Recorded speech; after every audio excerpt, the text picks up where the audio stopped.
All right. Well, welcome to the Winter Sowing Workshop. I'm Elaine. I am the events coordinator and the alum liaison for the school. I graduated in 2011. This is my office mate, Lisa. I'll let you introduce yourself, Lisa. I'm Lisa. I'm the development manager here, and I am 2 years into my time here in Western Mass. So I'm really excited to be here with Elaine just to learn more about gardening here and just this work in general. I'm psyched to have Lisa with me because Lisa moved in 2 years ago, so she's still getting her landscape in shape. So we have an opportunity here for her to take some plants or some potential plants. And so we're gonna do things that will end up in her landscape. That's the goal. So winter sowing is an alternative to sowing under lights in your home, which can be quite fussy and expensive and labor intensive. I discovered this technique a couple decades ago, I think. Before there was social media, there were internet forums, and I found this on the garden web. And the person who invented this technique is Trudy Davidoff, and she has a lot of material online if you want to look it up. There's a Facebook page, and the name of it is Winter Sowers the Original. If you want to find out information directly from that group, they're fantastic. But I'm going to tell you what I know. I've done it for many years with great success. I've had very few failures with this. And the failures, I don't know if it's because of the technique or something else happened. At one point, I did have a big chocolate lab who would trot off with these containers. So that was a whole other confound in my experiment. But I'm going to tell you what I do. I was just going to say, if it's not already apparent, Roxy is also here in the room, and she is monitoring the chat. So if you have questions, feel free to just bounce them into the chat. Absolutely. During audio issues. Oh, yes. And if you can't hear us or have an audio issue, also let us know about that. And if you have questions, you can put them in the chat and Roxy will relay them to us. And if you have feedback of any kind, make sure you let us know those things too. So I'm going to start out with the most popular winter sowing container, which is an empty milk jug or cider jug or whatever, 1-gallon jug. And this is going to become a mini greenhouse for the seeds that we're going to sow. And so what you do with this, and there's a couple of ways to do it. Everyone's got their own way of doing things. And this is what I tend to do, is I'm going to turn this into a top and bottom with holes for drainage and ventilation and a hinge so I can open and close this. And I've got this rubber band on here to mark about the 4-inch line, because you want to have 4 inches, 3 to 4 inches, 4 inches ideally, of potting mix in there. So I'm going to cut open this container carefully away from me. There's 4 sides. I'm going to cut 3 of them away. So cut the ribbon. And it doesn't have to be pretty. No one's going to grade you on this. You're the only one who's really going to look at it. That's your neighbors are what you're doing. Let's see. Sorry, this gets a little bit wonky. Okay, there is not quite a hinge there, so I'm going to cut it a little further. This thing and guideline. And if you're working along with me, you can do that, or you can just watch me, and then Lisa's going to do it again in a minute. There's that. So there is a hinge container of sorts. It's enough to look in there, to water, and prop it open in the spring when the days get hot. So the next thing you do is you put holes in the top using an awl, but you can use a screwdriver, something with a sharp pointy end, a drill. I've got like 4 holes in there now. I usually look for the weakest part of the plastic. So poke the hole like this, like weak on these little corners. That's where I can pull this. And again, poke away from the thing. And then on the other side, You didn't tell me this is going to be dangerous. yes. I will protect you.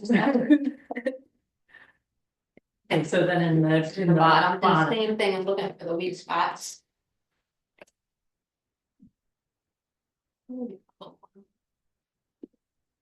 I'm trying not to go too fast anyway, so people that are coming on totally behind what we're doing. There's that. So that's the container.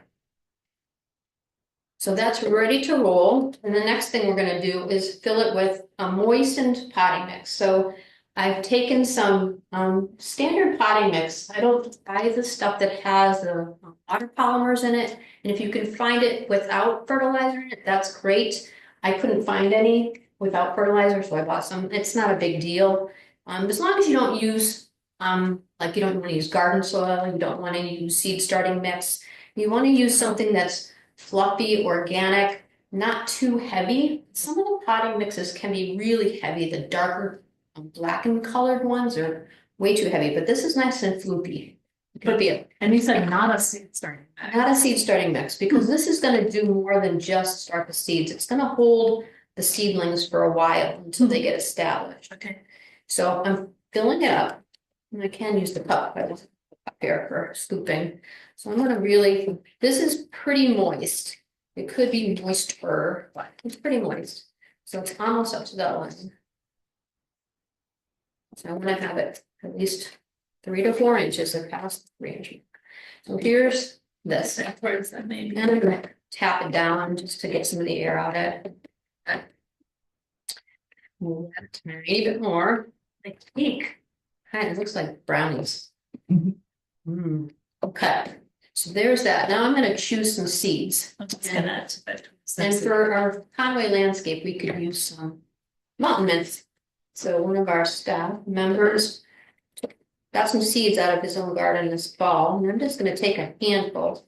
You can sow as lightly or heavily as you want. If your seeds are great, I tend to sow heavier.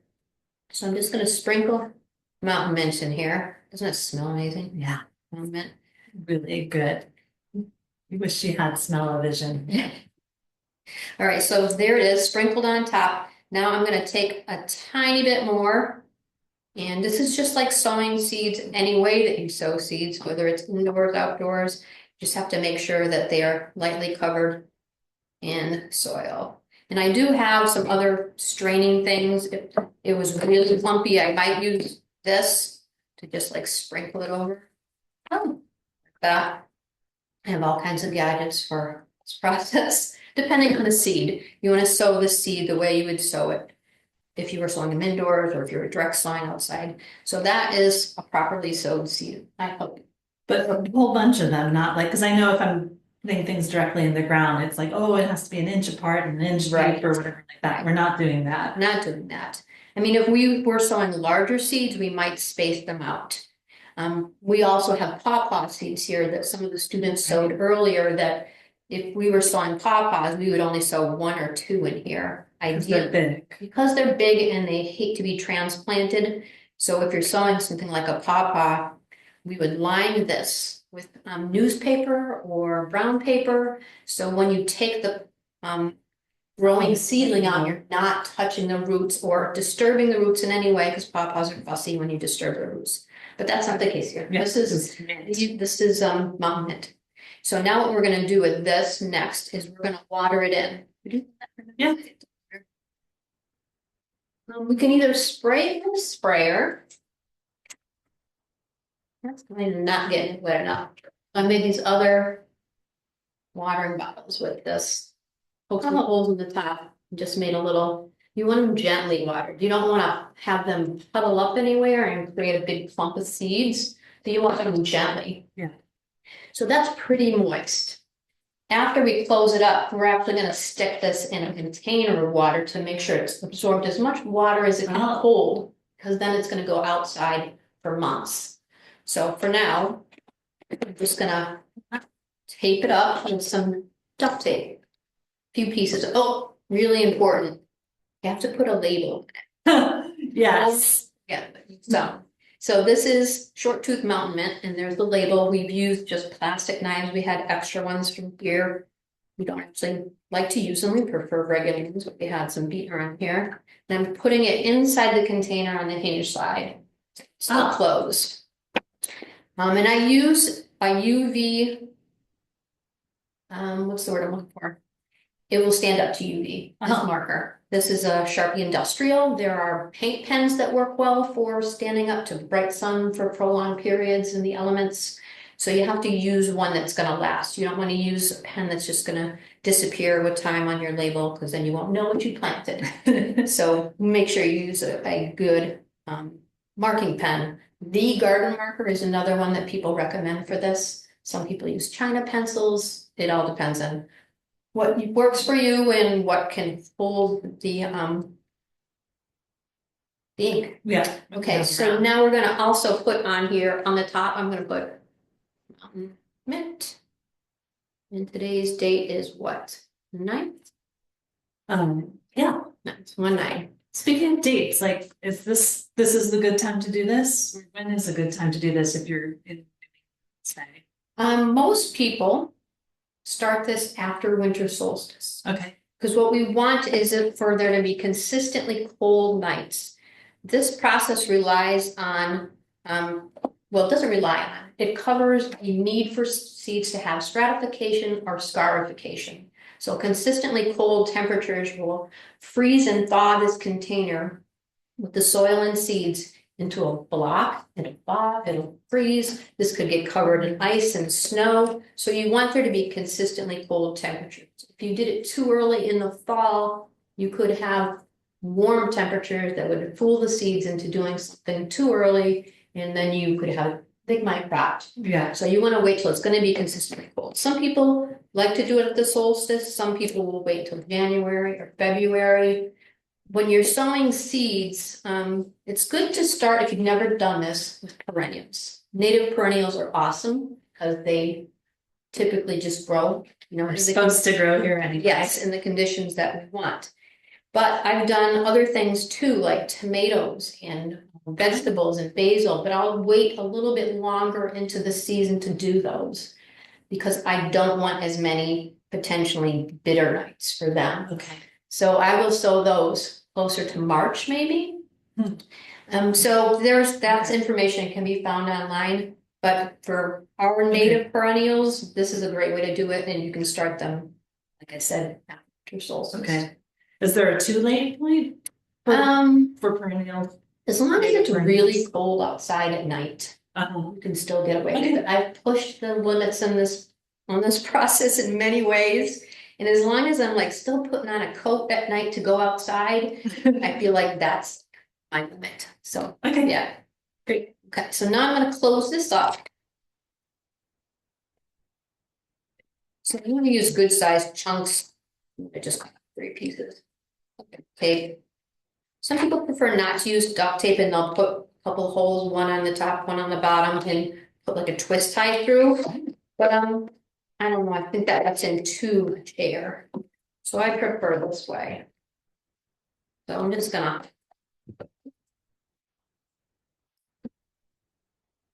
Do that. There's one side. Make sure it's dry, because the duct tape won't stick on a wet surface. So it's got the label on the top, it's got a label on the bottom, and it's got a label inside. And a word of caution, people get excited.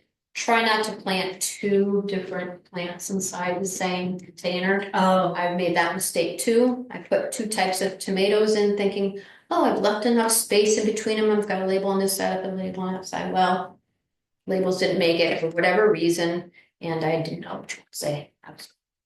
so it's not every seam is not fully this. There's little spaces in the That's okay. steam. Yes, I got you. I know what you're saying. So this is the end product. Okay. And then we'll stick it in that container of water and let it absorb as much water as it can through the bottom. I'm hold on to this and keep talking about it. Okay. So there's this type of container, and there's many others, and I'll get back to that. But this is going to go outside. This is going to go into a protected area so it doesn't get too much sun. You don't want it in full sunlight. You don't want it near a building to be in some microclimate that's different than everything else in the landscape. So typically it's under a shaded tree, or it's dappled shade. Okay. And it's going to be out there, and it's going to be subject to all the elements. Nothing's really going to happen until the days get longer and warmer. So when you're starting to think about late March, April, May, you're gonna wanna look in here and see what's happening. And if there's little sprouts, you're gonna make sure you're checking to see if it's, what's the word I'm looking for? See if it's really moist. Okay. Should be better, yeah. So talking about watering it after the fact, should be completely watered in when you put it outside, and you're choosing a place outside in dappled shade that it won't get blown away by wind, it won't get trotted off by some dog. So you're gonna put it out there and then just leave it be. And then when the days get longer and warmer, you're gonna go check to see if anything's growing and to see if this is still heavy enough, wet enough. Okay. So if The weight that it's, it- yeah, you can feel it, and if it's really light and it looks like it's drying up and pulling away from the soil's pulling away from the walls, sure. then you can add more water. And that's why these are handy too. You can just do this through the top. You don't want to like gush a hose in there because then it'll dislodge seeds. So just gently water it, and then you can kind of feel when it's getting heavy. So there's that. That's piece of paper. Sorry, just to back up a second, when I put it outside in the dappled shade, I leave this open or do I cover this? It will work either way, to be honest. Okay. I've been taking the covers off. Okay. Yeah, so this is if I was looking at this in March or April and I was just watering it, then I would just put it back. Okay. But as the days get longer and it gets hotter out, you don't want what's inside to get baked, and it can on those really hot days. So if it does feel like that's gonna happen, you can pop a couple of these pieces of tape off and prop it up a little so it doesn't get burnt in there. And I've had that happen. I had it happen to tomatoes once. I looked in there and everything got fried and it looked like a bunches of pieces of straw in there. And then I let it go because this is a kind of survival of the fittest kind of activity for me. And I went back to it later and there were more sprouts. So there have been other seeds in there that took over. So I don't fuss over these too much. So once they're growing, then you're just leaving them. Okay. So the kiss of death for these is drying out and lack of water, too much heat. When the days are really longer and these are the seedlings are got one or two true leaves on them, you can start thinking about planting them out. So you don't want to plant them out too early because you still could have a hard freeze. So wait until after you know that's going to happen. And you can put them out. You can tease them out, or you can pull them out in clumps, because I planted quite a few seeds in there. There's a lot in there. They could be clumps of seedlings that go into my garden, and then I can look at them and then further divide them later, or just cut away the ones that are the weakest of those seedlings. So, any questions so far? That's Okay. great. I'm amazed at we just leave it out there Yes, until it gets, the Yeah. days start to get longer, it starts to get. it does look But like, until then, I can just kind of ignore it. I don't need to go out like January 15th and see if it's doing okay. no, It's just like sleeping and thinking about itself. Right. Essentially. This mountain mint will come up when it's time to come up, as if it was growing out there without all of this on it. So this is just a way to protect it from surrounding plants. That's why we're not direct sowing, because there's competition with weeds and surrounding plants. This is giving its own space to do what it does out there. So you won't have any damping off, you won't have any legginess. You're gonna have a very sturdy little seed or bunch of seedlings. So cool. You can plunk that into the container of water. It's just this container of water. So we're just gonna put like that in there to make Water sure up to about here. it's just floating right now, but it'll absorb water, and when you lift it up and water's draining out the bottom, then you know you've got a water tank. And that's when we put them outside. That's not an absolute necessity, but it's something I've gotten used to doing this process just to make sure they're really wet. That's cool. So you don't really have to water them too often once they're out there when the days come, but you do have to check on them to make sure they don't dry out. All right, so I'm gonna do one with you, or actually, did I talk about Yes, the other you kinds did of this kind. Yeah, so there's other kinds of containers. Anything that can hold 3 or 4 inches of soil is a good candidate. It's got sleeve and cover. Yeah. And you're gonna do the same thing, put holes in the top and the bottom. But with these, compared to this, 3 or 4 inches here allows a lot of headspace, but here there's not a lot of headspace. Oh, yeah. So if you have things that grow tall fast, like sunflowers or tomatoes, this isn't the right container for them. Okay. So you want to use this for, most of the seeds we have here start with a very small rosette and then get taller.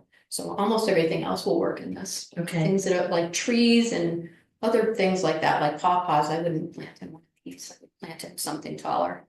Okay, yeah, because we need the 3 or 4 inches of dirt, and so then this one would give it very little to actually grow. Yeah, but I've used this successfully for many things, columbine, gaillardia, you name it, so many perennials will do great in that. I have lobelia would work Great blue lobelia, so if you Lobelia. have a shady area you want to plant out in, that might be a good starter plant for you. Okay. And once that plant is established, that will self-seed, you'll find it popping up. So that's a great starter That's a good plant one. for you. Any plant that you see in your landscape that is a self-sower is a good candidate for this process because they already do that. But this way you can planfully put those plants where you want them instead of just popping through. Do we have time to, we have time, do we have time to talk about like where these seeds came from and how you know which seeds to get? I mean, it kind of doesn't matter because we're just kind of trial and error on some level, but. Most of them came from this landscape here, Roxy's landscape, another alum's landscape the students visited last fall. Yeah. So there's those, and then there's a few others. I'm not sure where they came from. The Mexican sunflowers, I think, came from a plant swap in my house. There might be a package, or there was earlier today, a package that we actually purchased. We don't really do a lot of seed buying here. We do a lot of scavenging, so yeah, that's where they came But from. so were they sitting in the refrigerator up until now? Like if I picked them in October or something, I stuck them in the refrigerator? That's the process here. Other people may have different ways of dealing with their seeds, but typically here, we gather them, we label them, we seal them, we put them in a bag and we put them in the fridge. Okay. And now they're ready. They're all laid out over there with their labels on them. Some of them have the date when we gather them. That helps us just to remind us, like, when's the best time next year to gather seeds? Oh, that's so smart. Okay. Yeah. All right, so let's do one of those for Try. you. Yeah, Okay. I'll give you something sharp and pointy. Okay. To poke the holes in the top and the bottom.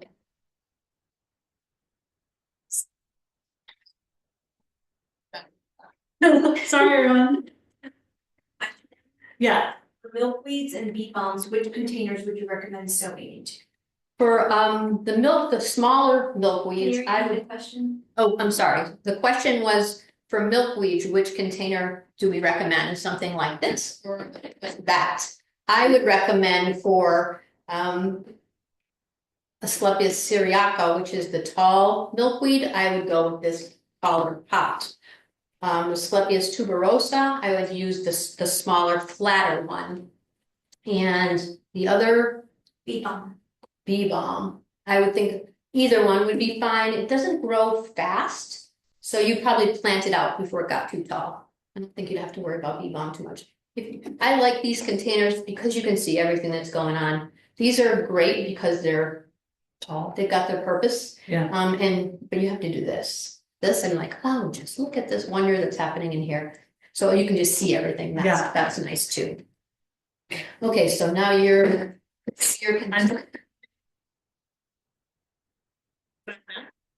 yeah, I think that's good. 6 or 7. That's Okay, and then same in the bottom. Yeah, you might want to open it. Yeah. this is the what not to do part of this. It's all good. Can't really mix this up. It's a very forgiving process. Don't open it. I don't remember if it was spots in the corner, maybe. Yeah, we said that, we corners. Sorry, this is also noisy. Oh yeah, that's so much easier. Corners, everyone. Use the corners. Top spots. Okay, that good? Just like, Yes, okay, that should be good. And if you see, like, if you are dealing with this later and you see like it doesn't look like it's draining, you can always go in later and or like if it was. if there was too much. Yeah. Okay. So now you're gonna fill it almost to the top.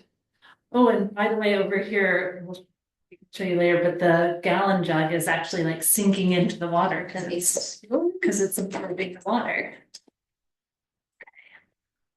And then I'm just putting it in, yeah.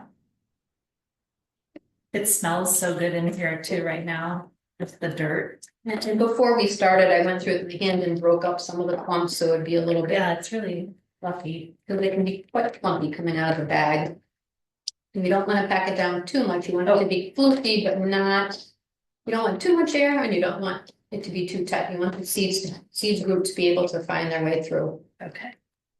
Floofy is what we're going for. Floofy soil, full of organic matter. Isn't it enough or a little A more? little more. Just give it a little shake. Yeah, just Just like batter. yeah, like cake batter. That's right. See, now she knows my world. Yeah. Food. Talk about baking. That's right. So can relate. There, see these growing in your landscape. Yeah.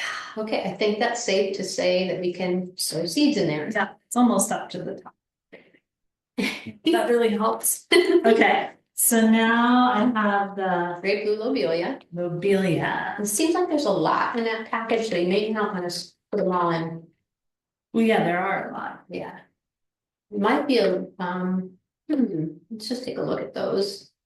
They look like there's a lot of just the plant still with it. I don't see a lot of seeds there. Oh, Yeah, so if you wanna like smush it up, you can see the tiny little dark things are the seeds, and we can't really see many, so. So kind of, we're gonna coat so kind of heavy there okay. with those. So feel free to just dump a lot To in try there. and show people. Yeah. There's a lot of I'm not sure. plant material left.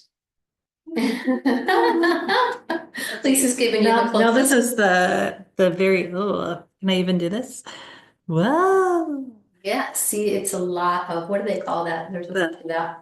Brown stuff, and you were looking for little black seed. The chaff. There's a lot of chaff, not a lot of seed. So we're gonna sow heavily.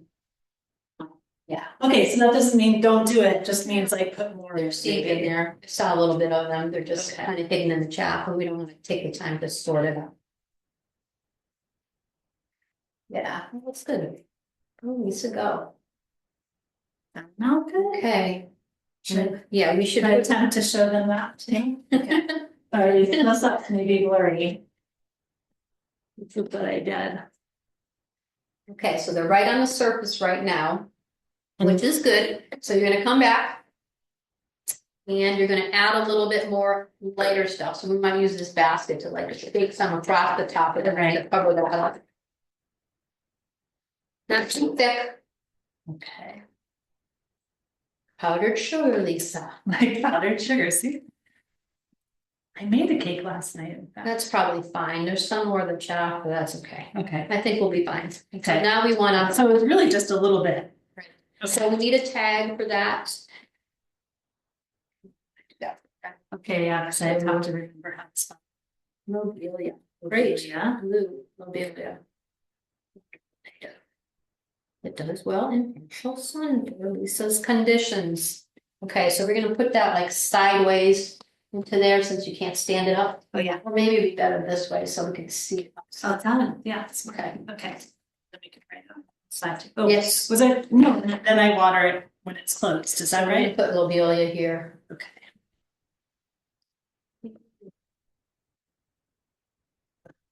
Because there are other lobelias. So you can turn it around and show them where you put the Oh, plant yeah. tag is like tucked in the side. And now we're gonna open it back up. Okay. To water it. What's nice about these is most of the time there's still a hinge. But if there isn't, sometimes if you snap them off Yeah. accidentally, you can create one with a piece of duct tape. So we're just gonna water it in. This is the smartest invention too, with the little holes. No, it's like the perfect amount of water. Yeah, it's gentle. Says the non-expert. Okay, that's good. So then we can put that one after it's closed into the other container that's Oh, yeah. rectangular that holds water that'll. So she's got like a 13x9 cake pan, basically. That's the baking. I know. There's that one. Yeah. So I'll show you that. You can kind of see that this is the first one we did and it's like sunk down. Oh, yeah. That's full. Oh, Don't do that. Don't do that. I should have held it from the bottom, but we can reattach that. And there's still seeds in there. So we'll reattach that before we put that outside. Live and learn. Live Don't and hold it by learn. the handle, hold it by the bottom. That's the example. Here to get a little dirty. The territory. No, don't put it back in the water, put it in the tray. Oh, okay. Please. No, that's good. Oh my goodness. All right. Get messy in here. Getting messy. All right, so now the other one is soaking in the other pan of water. And it doesn't take long for it to absorb. It only takes a couple minutes. So in the spring, when I'm checking my containers and seeing if they need to be watered, I might bring some things like that outside to soak them in, rather than trying to water through the whole. Because if I have a bunch of them, it can be kind of time consuming to do that. So I'll just take them and put them in there, go to something in the yard, switch it out, take another one, put it in there, go do something in the yard, come back. So Yeah, that's smart. if you have a big one of these, you can put multiples in there to soak them up. Yeah. Then you can take them out, put them back. So Dish yeah, or something too. yeah. You can use anything that holds water, it's big enough to hold that. So some of the pitfalls of this are that when you're new to it and it's exciting and you have lots of plants you want to grow, you can overdo this. I mean, I have done it myself. So make sure just make sure that that you have places to plant these or people that you can give them to. Oh, Because you're going to produce hundreds of seedlings if you Yeah. do just a few of these. And people can't, if you go on that website or on that Facebook page, you'll see some people do up to 100 or oh wow. that's okay. So that can be a pitfall, just to keep it in moderation as you're learning about the process. Sometimes in the late spring, as you think like, oh, it's getting close, I want to plant these out, we might have a hard freeze. And a hard freeze means it's below 28 degrees and things inside that container can get too cold. So they may freeze. So you can just hope that nothing happens, or you can maybe throw a blanket over them or put some just hot water bottles nearby, so I tend not to do those things because I don't want to. People do if they want to keep them alive and they don't want to waste the work that they've done. But it's something to watch out for. You definitely don't want to keep them propped open if they've been propped open. You want to close them back up, cover them up preferably, and just make sure they don't succumb to the hard freeze. And so, yeah, with the hard freeze, you're really just talking about like, say in April or something, when I can see maybe a little bit of a plant coming up.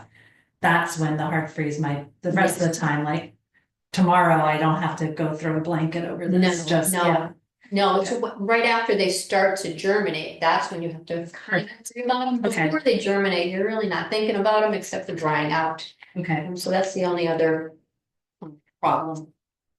Any other questions that are coming up? And this eliminates the need to harden off. Yes, we don't have to harden anything off because it's been growing outside. And if we have those really cold days, I know some people are tempted to just bring these inside, but I would not, because then it just messes with the plant. And I would just keep them outside and just try to protect them out there. Yeah. And you don't have to harden off. You don't have to do so many of the things that you have to do when you grow seeds indoors. And I did used to grow them indoors and had this beautiful light set up in the shelves. And then I found this and it's like, I'm never going back to that. This is so much easier and so much more successful. I mean, I have had very few failures here. There have been times where I look and it's like, wow, it's May and there's like nothing happening here. What did I do? And then I'll just put it aside, keep throwing water on it now and then, and something will happen. Like things like columbine are super slow to show themselves. And even the butterfly weed, that's one of the packets you took that we should be sowing for you. Okay. So that's a very slow one. So don't feel discouraged if that doesn't show up right away.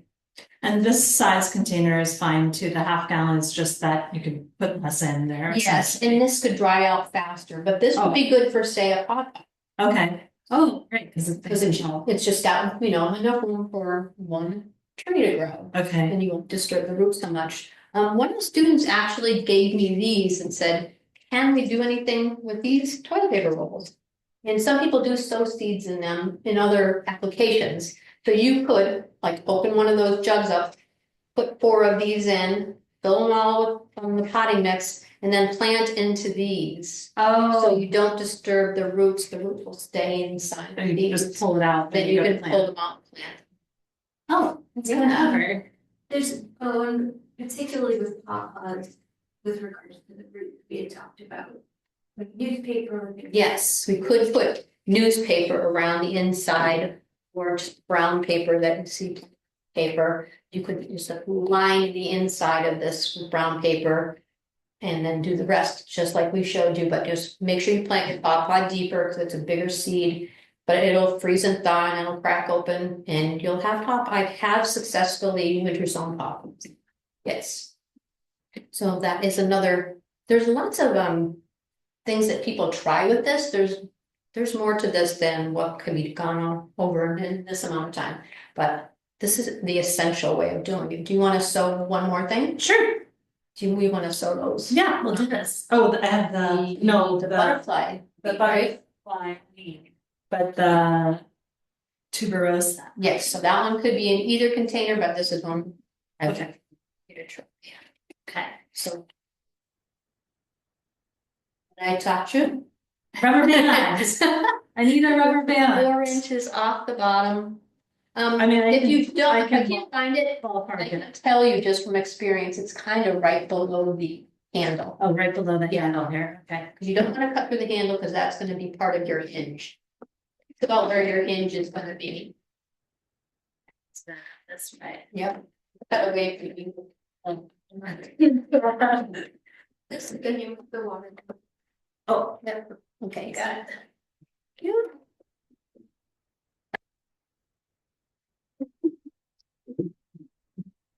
all fun and You games. could probably use something else to cut, like scissors or sawzall or something like that. I've always used a box cutter, and I usually just rip it away. Oh, wow.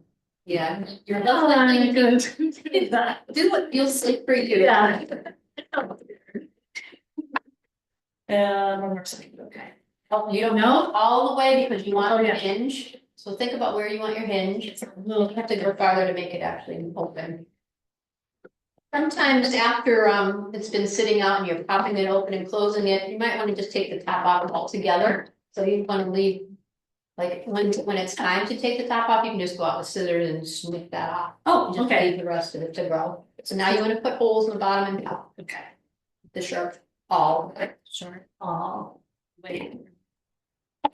Look at In that. the corners.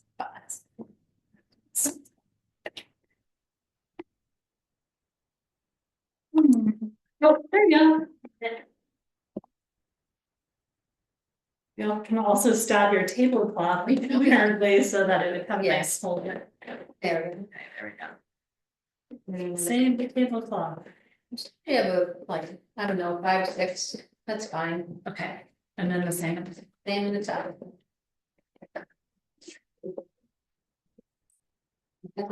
I usually go from the inside. Oh, inside. Yeah, and then you can pull the handle. Oh, she's right again. With the drill, you can just like zip through any way you want, but Okay. that would be too loud, I think, for this video. I That's true. think you're probably good, Okay. because remember, we still have this too. That's Some it. students said that also poking the holes before you cut it. Yes, Oh, poking the holes before you cut it. yeah, That's another yes, you recommendation. can do that. Okay. I tend not The to, jug gives more resistance. right, yeah, but I like to go from the inside out, because then I know where the soft spots are. You shouldn't do it while it's still filled with like milk or apple No. cider, because that would go badly.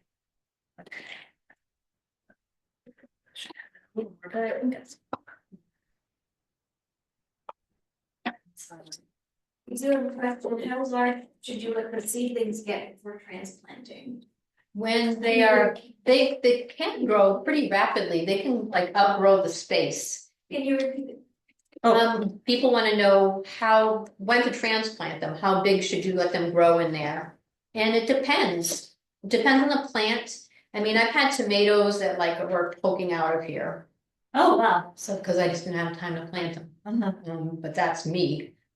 You know, I think if anytime when you buy a seedling at a market, whatever, they can be quite small. These can be quite small when you plant them out too, as long as there's two true sets of leaves. But when you're planting that small, they kind of get lost in the shuffle in your landscape. So I tend to either plant them in clumps or wait till they get a little bigger and more substantial. Okay. Yeah, but of course you make sure we're not gonna have a hard freeze. Right. Plant them out.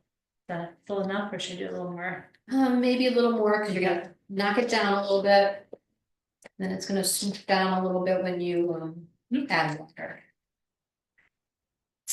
And you have butterfly seed, so butterfly weed seed, and that tends to be, it's not too small of a seed. Let's see. You have scissors if you want to open them. Is that okay to cut it? Yes. Sorry if you already covered this, what's the window of time When do people start sowing these? and how late? You can start sowing them as early as winter solstice. And that's when many people make it a ritual, and if you follow anybody online, they have parties and celebrations, because winter solstice means it's time to do our winter sowing. So some people do it in December, some people do it in January, February.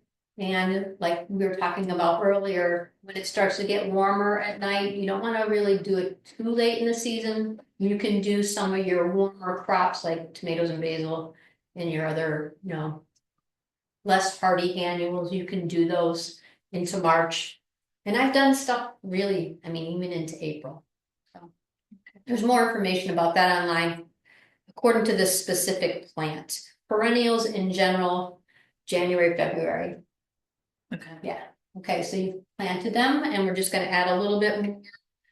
Just gonna add this on top to make sure they're covered. Might have to stick it first.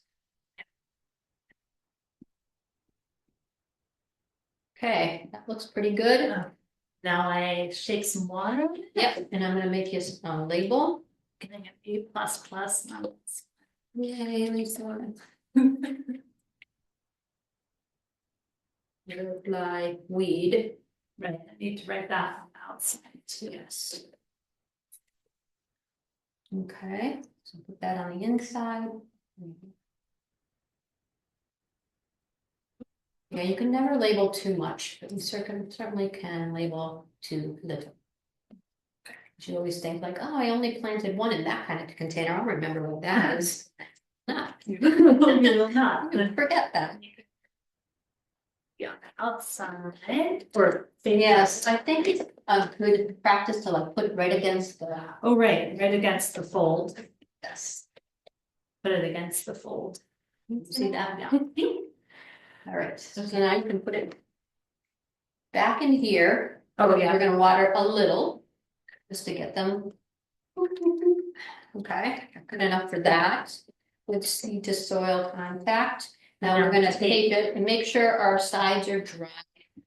So I think what happened, it wasn't very dry, so duct tape doesn't stick very well, it's not dry.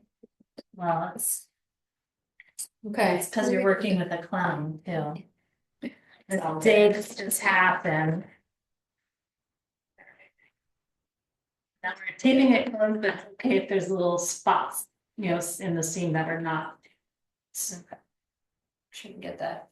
Okay. And then when we lift it, we're gonna try to put our hands on the bottom of it. So, yeah, like Elaine did. Oops. Okay. Stuck, one more. Okay. And it's okay to leave this open. Yep. You can call it, it's whatever you wanna do. It's not critical. Would there be any difference if folks happen to be in like on the West Coast or something, like timing? I'm sure there is. Yeah, depending on the zone, there's different timelines for people. So you're gonna wanna look that up, when to winter sow in zone 7 or when to winter sow in zone 4. And I just put it in the water. Yes, and then we're gonna pick it up from the bottom. Right, I think that's all of how are we doing on time? We're at 1:48. Okay, so do we have questions? Questions? Okay. Anything that we missed? I have any recommended resources Oh, for folks? You had mentioned there's Facebook groups. if people Yes. want to find other places. Yep, so I mean, recommended resources for finding information. there are lots of YouTube videos. Refer back to this one. There are others, many others. And the Facebook group is Winter Sowers dash the original. Because there's many winter sowing groups and it's just quite the following. It's huge. There's a lot of people doing this. It's a great technique. But just use your search engine, put in winter sowing, SOWING, and you'll get lots and lots of websites and information. And who was the person that you said at the beginning that you originally? Her name is Trudy Davidoff. Yeah, she's been doing it forever. So she might be another good resource to Google maybe if she's. Yes, still you could doing it. add that to your search words, but I don't know if she has her own website anymore. I think she used to, but now I think it's the Facebook page that's the primary source for her Okay. sharing information. Any advice on removing them from the containers once you're ready to plant them out? So advice for removing the plants from the containers once you're ready to put them in the soil or the actual earth. Yes, so depending on how tightly they're packed, you can maybe even like tip them out, or you can use a skinny trowel, long knife. You just, if you have a lot of them that are packed in there, you can actually cut them like brownies and have chunks of seedlings. And you can, if you want to, you can plant those directly in the soil, or you can plant them into bigger pots and wait to Oh. put them out Okay, so you could plant them in a bigger pot, if you want. let them grow a little. Yeah, I've done that. If I know I'm gonna give some away, I'm not gonna leave them in that container forever. I Yeah, might put them in other pots, spread them out a little bit, tease them apart. okay. That's good. Any other don'ts? Any other don'ts? And when we did this with the students, you said don't bring them in your house. Yeah, I mentioned that earlier, don't bring them in the house, even if you're tempted. Don't plant two kinds in one container. Don't fuss over them too much. Don't sweat it if they're slow coming up. You also have to be careful about putting them too close. Yes, you don't Oh, wanna yeah. put them up against walls because they, especially like if in this building, we have a brick wall that retains the heat and be much warmer than everywhere else in the landscape. So you wanna have it Oh, out somewhere that's like everywhere else in the landscape. It's not an isolated microclimate. So you wanna have it someplace where it's protected, like we chose here, off the front walkway, behind some shrubs, in some leaves. So you can't really see them because they're not the prettiest things to look at. I don't mind them, but some people may not like the look of them. At my place, I have them next to a row of low growing junipers that prevent the wind from blowing them around oh. and from my dog from easily seeing them. This dog doesn't seem to like them as much as my previous dog. But yeah, so they're tucked away, but the light is coming through. I have found that if I started them out in bright light, that might work during the winter, but then when the sun gets really hot in the end of March, Yeah. April, then it's too much for them. So they may end up moving them all. So why not just start them in the dappled shade? That's my take on that. So it's less moving around. Yeah. And you haven't had problems with like mice or squirrels or whoever eating them? 'Cause No. I guess because they're closed. I've had in the past when I tried to direct sow sunflowers, Yeah, squirrels would take them and they wouldn't grow. yes, we And- had that experience. And we last year. have had some squirrel activity when you plant them out too small. So when the sunflowers are more substantial, that's when I plant them out because the squirrels do tend to, they're attracted to them. Yeah, okay. But some people have problems with slugs. I've never had a problem with that. But the remedy, from what I understand, is just to throw a coffee filter in the bottom of the container, and that deters them. I don't know why, but it does. Okay, So if you have extra coffee filters and you have slugs, just the coffee filter, not with coffee. just the coffee filter. That's mysterious. Okay. It's mysterious. But okay, good to. Yes, no. Good. So, thanks, Elaine. Yes, thank you. Thanks for being. Someone has to repeat this. Oh, the slug deterrent is a coffee filter in the bottom of the container. A paper. Just like a paper coffee filter, Yeah. and she said with no coffee in it, just filter. Yeah, just in the bottom of the container. If I was gonna put the coffee filter in this, so put it in the bottom, I would poke holes through the coffee filter too, just to make Okay. sure you have good drainage, because you don't want your seeds to rot. And the coffee filter actually takes a while to filter, water to filter through, so I wouldn't play with that. But I don't know if I've heard that anywhere, but that would just be me. I'm gonna do an internet search on that. I'm not sure, not 100% certain about that. If I put holes through the coffee filter, will that allow the slugs in? I don't know. Who knows? I don't know. I don't know how they get in, if they go through the holes or if they go through the side. Yeah. I don't have the issue. Grateful. Anything else? All right, well, thank you. This was Thank our experiment in presenting to. Yes. Hope people like it, but I do want to hear feedback. Like if you didn't understand things, if we talked too fast, use terminology you weren't familiar with, or something like that, we want to know. It's Conway after all, and we love our feedback. And it would be awesome also, I mean, I know this is a long ways away, but if people posted pictures or sent pictures to us of their process or even the plants, that would be great. Yeah, we've had great luck here in 2020, right before the pandemic. We did this and we had lots and lots of containers outside, but because so many of us were here all the time because of the pandemic, they got a little neglected, but we still got a ton of seedlings out of them and they're all in the landscape now. So even though it sounded like a failure, it was successful all in all. And we will send out an email with a link to the video once we've uploaded it. Okay, once the video is uploaded, Roxy's gonna send out a link to this, so you can watch it again. Thanks, everyone. Thank Nice to see you. you all.